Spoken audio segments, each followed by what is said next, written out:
Buenas noches, bienvenidos. Esto es una nueva edición de Contracara. Mi nombre es Carlos Siniscalchi y junto con Tony de Greco hace muchos años comenzamos con este programa que nos permite estar cara a cara con aquellos que se animan a estar frente a ustedes. Hoy vamos a tener la presencia de dos figuras que tienen mucho que ver con el Colegio Politécnico de Berazategui, un colegio que acaba de cumplir 50 años y que hace mucho a la vida profesional, institucional, industrial, no solo de Berazategui, sino de una amplia región. Vamos a hablar con Jorge Novas, un ex alumno, creador del emblema del Colegio Politécnico, y con Hugo Mazzola, un ex profesor, un hombre que supo ganarse el afecto de alumnos y colegas desde su trabajo y de su vida permanentemente al servicio de la educación. Vamos a la palabra primero de Jorge Novas y nos encontramos para la pausa. Me llamo Javier Novas, soy un antiguo egresado de este Politécnico, otrora Politécnico. Egresé en el 73, quiere decir que habré entrado en el 68, 6 años en esta institución, muy cambiada ahora respecto de lo que era. Muy cambiados los tiempos, muy cambiada la gente, hemos cambiado todos. Estoy hablando de 40 y tantos años atrás y 30 y tantos kilos menos. Lo cierto es que entré a esta institución siendo un chico, un adolescente que quería esbozar cosas en un industrial, en el viejo Ateneo Rigovisor, enfrente de la vía, creo que es Lisandro de la Torre y Rigoló, si no recuerdo mal las calles. Un taller menudo, éramos pocos, recuerdo que entramos 60 exclusivamente. De aquellos 60 a los que entiendo que hay ahora, según me refirieron, 1700, el tiempo pasó. Se pretendía que fuera, y hablo de aquella escuela, que fue la que me tuvo de alumno, de protagonista, se pretendía una educación ecléctica, es decir, se pretendía lo mejor de cada cosa. Eso no significa que fuera lo mejor de lo mejor, pero sí la pretensión de llegar a hacerlo.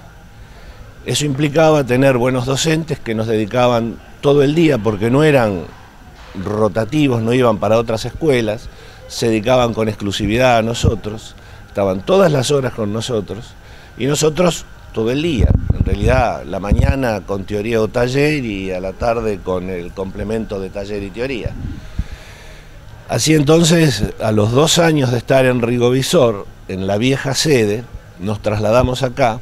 Esto surge de un convenio entre 25 empresas industriales de aquellos años que estaban queriendo formar técnicos para sus dotaciones, y asimismo una participación del Obispado de Avellaneda, que según creo recordar tenía propiedad sobre alguno de estos terrenos.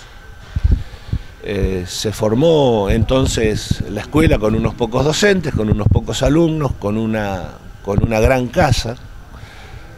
Prácticamente la superficie es la misma, la construcción es la misma, con algunas modificaciones.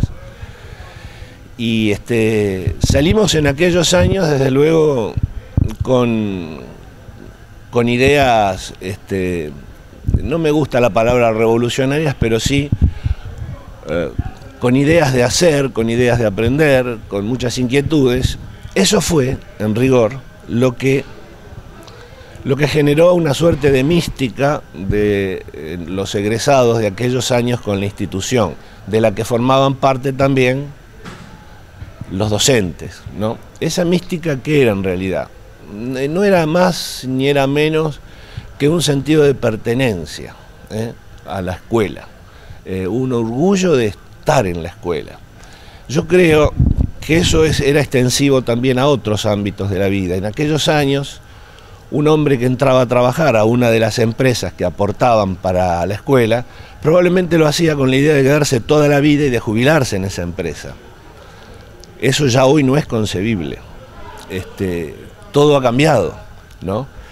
Es así entonces que esa pertenencia hacía que tuviéramos la camiseta de la escuela en cada cosa que hacíamos o en cada ámbito en el que participáramos, fuera esto concursos de alguna naturaleza o partidos de fútbol desafiando a otras escuelas.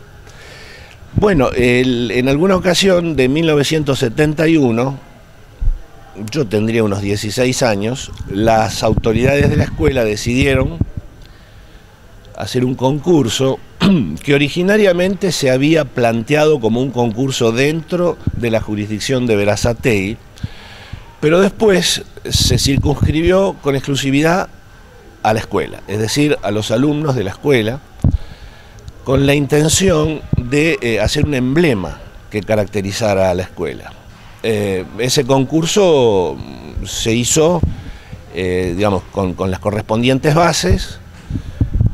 Participamos muchos alumnos en aquella ocasión y tuve la feliz noticia en su momento de que la propuesta mía había sido la ganadora.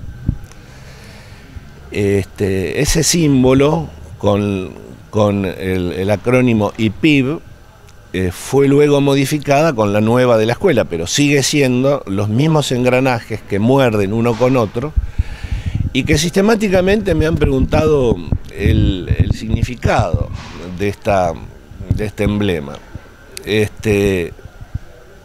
Felizmente lo recuerdo, si bien hay muchas cosas que no me acuerdo ya de aquellos años, pero lo que me motivó era tratar de lograr una síntesis, digamos, un dibujo minimalista, con lo menos posible para tratar de significar. ¿Qué cosa? Los dos dientes que muerden están implicando movimiento. La máquina no funciona si no hay movimiento. Si es un solo diente no va a funcionar, es decir, tienen que ser dos. Esos dos también están implicando que las cosas se hacen en conjunto, se hacen entre todos. Eran consignas de por entonces de la escuela, esas, que uno asimilaba. Y finalmente hace una apelación también a la técnica, ¿no? Porque eso es un simbolismo de una máquina en realidad.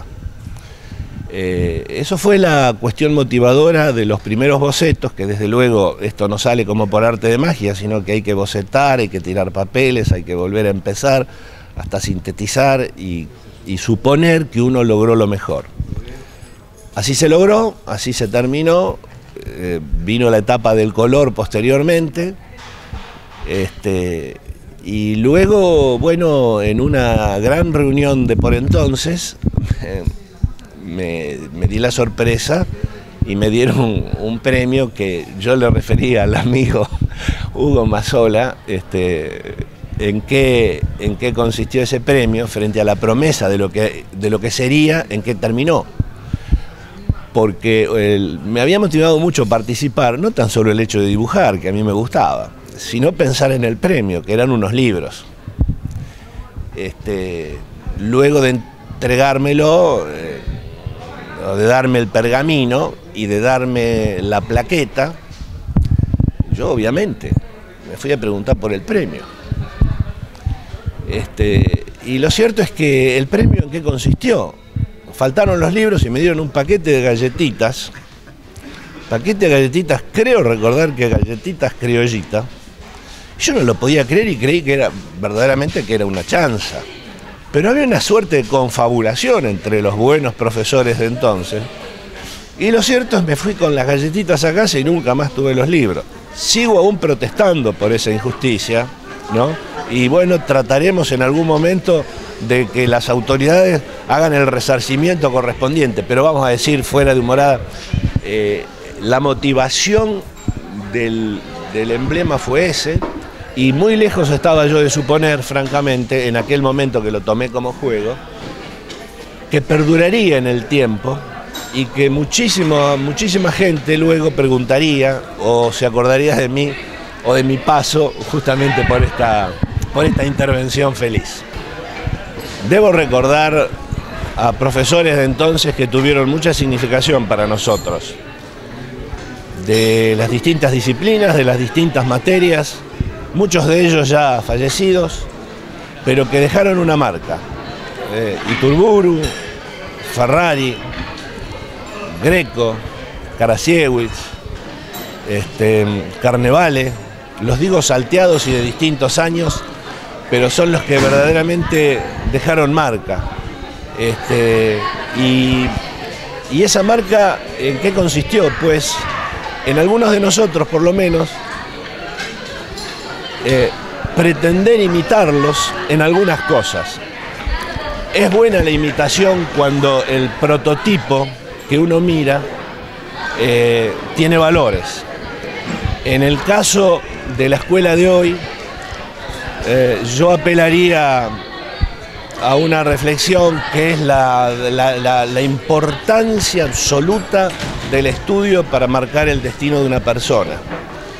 El estudiar y al aprovechar el tiempo de juventud para poder invertir la capacidad en el aprendizaje, les va a abrir puertas.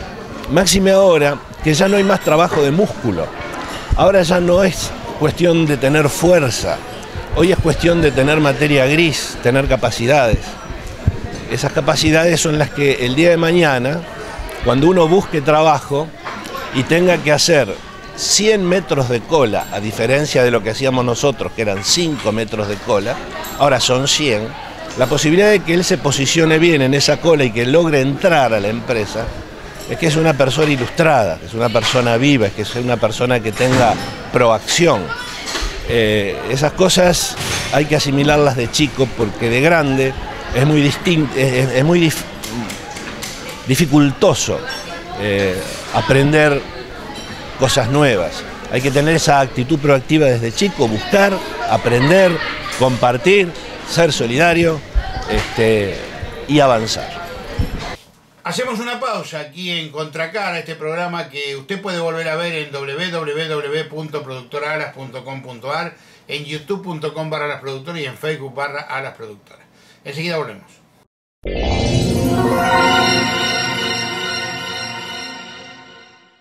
Si usted está pensando en hacer un viaje, no deje de ir a quienes más saben del tema. Mérida Travel, la agencia de turismo por excelencia. ¿Dónde está? En la tradicional esquina de calle 148 y 11, en pleno corazón de Berazategui, una de las mejores empresas de turismo de la zona sur. Mérida Travel organiza su viaje y usted solo tiene que disfrutarlo. Los papeles higiénicos y rollos de cocina Family están realizados con papel reciclado, porque queremos lo mejor y queremos a nuestro planeta. ¿Qué estás esperando para sumarte? Papeles higiénicos y rollos de cocina Family. ¡Anímate a probarlos! En Berazategui cuidamos nuestros árboles. Está prohibida la poda en la vía pública, evita multas. Pero si consideras necesario un despeje o una extracción, informate en www.berazategui.gov.ar/poda. Coordinación General de Higiene Urbana, Municipalidad de Berazategui.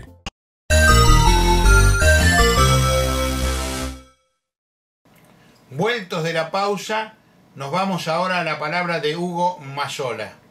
Escúchelo con atención. Bueno, yo soy Hugo Mazzola. En su momento, en el año 1970, ingresé al Politécnico como profesor de la escuela y a partir de ahí desarrollé una larga carrera que llegué hasta hoy, el día de hoy, que soy el secretario de Educación de Berazategui, pasando por ser inspector jefe del distrito. En lo particular, acá me trae muchos recuerdos porque cuando llegamos, yo llegué en el año 1970 a Berazategui, con apenas 23 años, y esto eran las paredes y nada más, había que llenarlo con tornos, fresadora y limadora, todo lo que son máquinas y herramientas. Así que yo entré el 20 de febrero y el 5 de marzo me mandaron de la planta de Rigovisor, que estaba al Politécnico en esa época, nos mandaron a poner las máquinas que habían venido todos 0 kilómetros de las empresas que lo habían otorgado para el Politécnico. Bueno, ahí estaba el jefe de taller, era el profesor Karasiewicz, y me dice, hay que alinear los tornos y ponerlos en su lugar. Y están los tornos, que los vemos por acá, eran 11 tornos Turri, y así fuimos alineando, porque nosotros teníamos una gran virtud, pero teníamos mucha experiencia en fábrica. Por lo tanto, nos permitió ese conocimiento de poder poner los tornos acá en el taller. La escuela tenía una particularidad, que era que todos los docentes, en esa época la industria estaba floreciente, había las escuelas estaban sostenidas por el impuesto a la educación técnica, y las empresas, eran 17 empresas, de las más grandes a las más pequeñas. Por ejemplo, de Rigoló, Ducilo, Alpargata, Peugeot, todas las empresas grandes y también pequeñas como Plates y Orbea. Y con ese impuesto se permitió solventar este presupuesto que necesitaba la educación, la escuela, ¿no? A mí me dijeron que yo viniera como jefe de oficina técnica. Calculen que yo a esa época tenía 22, 23 años. Un muchacho recién recibido que venía de la empresa de trabajar en Nestlé, en Astillero Ríos Santiago. Y acá me encontré con la mayoría de los compañeros que todavía trabajaban en fábrica. González, que trabajó en Rigoló, Costa, que luego fue director de la escuela, que venía de Cian Di Tella. Y bueno, y así un montón de profesores, ¿no? Que es imposible nombrarlos a todos, ¿no? Pero la ventaja era el tema de ser full time. ¿Qué significaba ser full time? Que estábamos todo el día en la escuela. Y los docentes técnicos damos materias que tenían que ver con la parte de práctica y la parte de aula referida a dibujo técnico, física y matemática.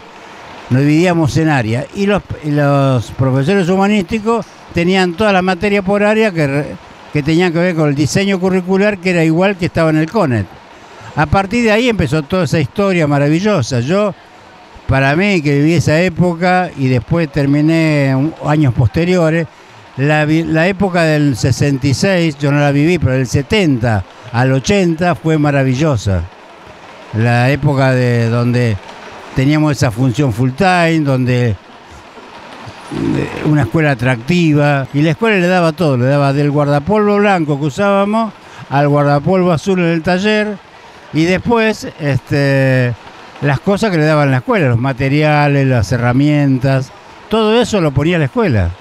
Y de ahí hemos logrado grandes alumnos que después en su vida se relacionaron y se dignificaron su labor y su ser humano. Porque la escuela tenía variantes como, por ejemplo, no era solamente una escuela de técnica. Nosotros hacíamos muchas cosas que tenían que ver con la cultura, con el arte. Y, por ejemplo, el mejor ejemplo de eso fue la puesta en funcionamiento del taller de teatro. La parte de educación física, pero el taller de teatro con el profesor Alberto Ferrari. Y eso es la ventaja que tenía el Politécnico. Teníamos un plantel docente excepcional. Y así fue transcurriendo el tiempo, pero los mejores años creo que yo, por lo menos en lo particular, lo pasé en esa década del 80, ¿no?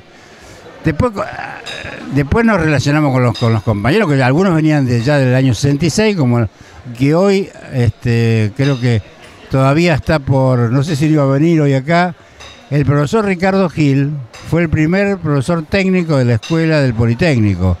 Y justamente el año pasado se jubiló él.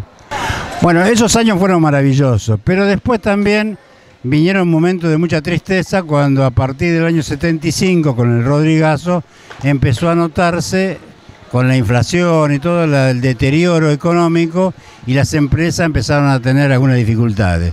Y el remate final lo da el doctor Martínez de Hoz cuando asume con la época de dictadura, hace desaparecer el impuesto a la educación técnica, y cuando pasamos al 80 tuvimos que hacer una huelga, porque a todos nos dejaron cesantes.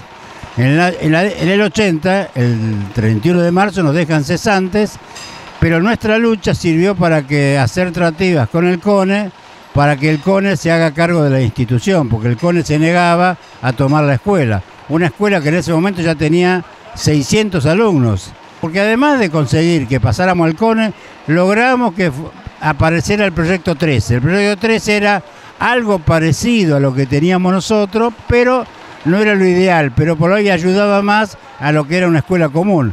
Y ahí surge el proyecto 13 con la ENET número 1.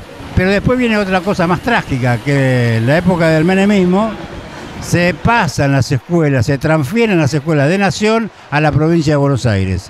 Y ahí nace lo que fue la Escuela de Enseñanza Técnica número 3, que es actualmente.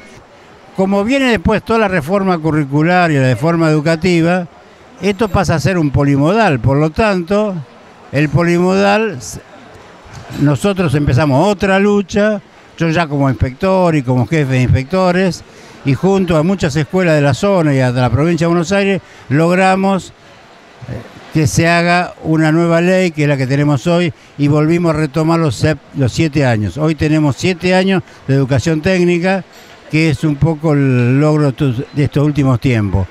Lo que sí es importante esto es que hoy la escuela hace su último año, su 7º año, lo desarrolla en la práctica en las empresas, y eso es lo que ha permitido que hoy el técnico se pueda valorizar. Pero tengo la noticia para nuestro creador de la insignia del emblema, acá Javier, vamos a cumplir una promesa, que es la que fue con mucho humor, él lo explicó cuando hace toda la explicación del emblema, y le faltaban los libros. Entonces el doctor Juan Patricio Musi, el día del acto protocolar, le va a dar los libros que le debían del año 71. 45 años. Claro. Yo me emociono porque Javier fue un alumno extraordinario.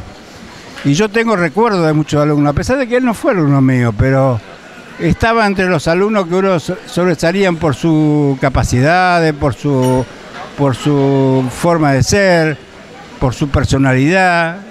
Acá hemos tenido grandes alumnos que después desarrollaron su vida personal y profesional en forma extraordinaria. Entonces, conversándolo con el intendente, le decía, mirá, le digo, le debemos algo a Javier, porque yo le pasé, cuando le pedí a él que me diera la explicación, que recordara cómo había sido la construcción de ese emblema, él me cuenta esa anécdota humorística que yo me había olvidado ya, no me acordaba. Entonces decidimos simbólicamente que va a tener su premio después de 46 años, 45 años. El diario del día, por lo menos. Exactamente. Gracias a vos, Javier. Bueno, este es el final de la edición de hoy de Contracara. Quizás este sea uno de los últimos programas en los que podamos estar en contacto con ustedes. Los vamos a ir manteniendo perfectamente informados, para que sepan dónde nos tienen que buscar y dónde nos tienen que ver. Mientras tanto, recuerde que nos puede encontrar en YouTube, youtube.com /Alas Productora, y en facebook.com /Alas Productora también. Así que mi nombre es Carlos Siniscalchi, y en mi nombre y el de Tony de Greco, les agradezco que nos hayan acompañado y que los esperamos la semana próxima en este mismo lugar. Hasta entonces.